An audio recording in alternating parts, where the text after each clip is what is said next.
किसी भी कार्रवाई का मकसद सिस्टम के साथ समाज को संदेश देना है कि सरकार जागरूक है। कानून या नियम को धता बताकर किया गया कोई गुनाह माफी के लायक नहीं होता। इसी सोच को गौर करते हुए बस्ती में हुए सड़क घोटाले में अब ठेकेदारों से वसूली की जाएगी।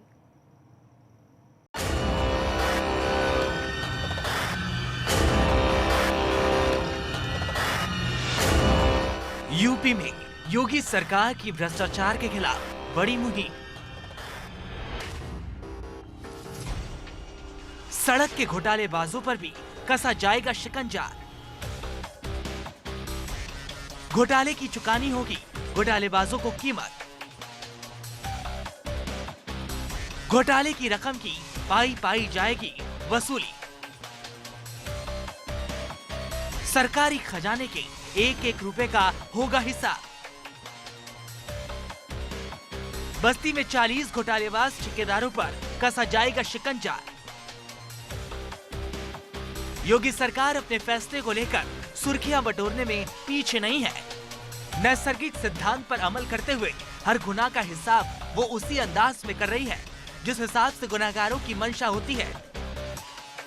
अब ऐसे बस्ती में हुए एक सड़क घोटाले के मामले में योगी सरकार ने फैसला किया है घोटालेबाजों की रकम वसूली का।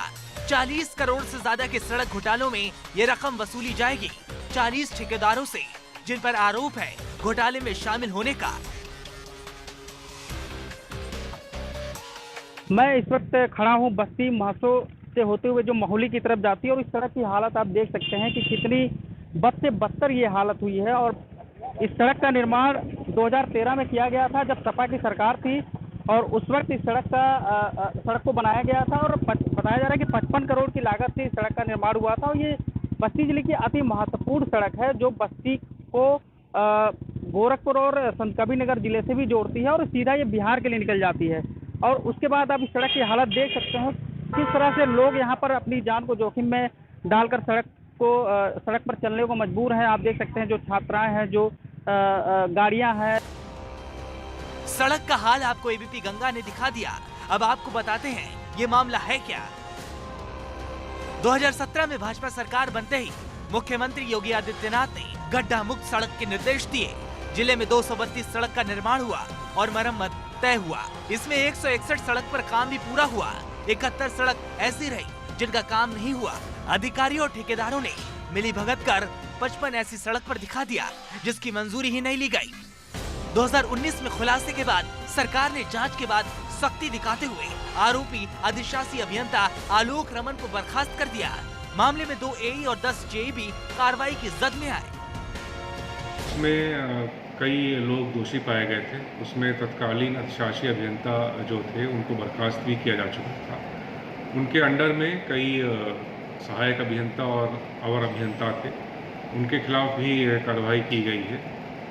वर्तमान में ये तथ्य निकलकर सामने आया है कि जो व्यवर्तन हुआ है उसमें से लगभग 2 करोड़ रुपया ऐसा है जो ऐसे कामों पर खर्च हो गया जो काम हुए ही नहीं है और पैसा निकाल लिया गया है।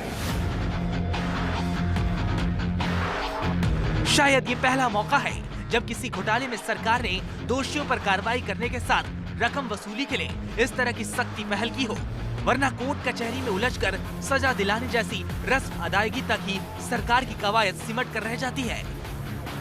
Bureau report ABP Ganga. वक्त एक छोटे से ब्रेक का है, जल्द लौटेंगे।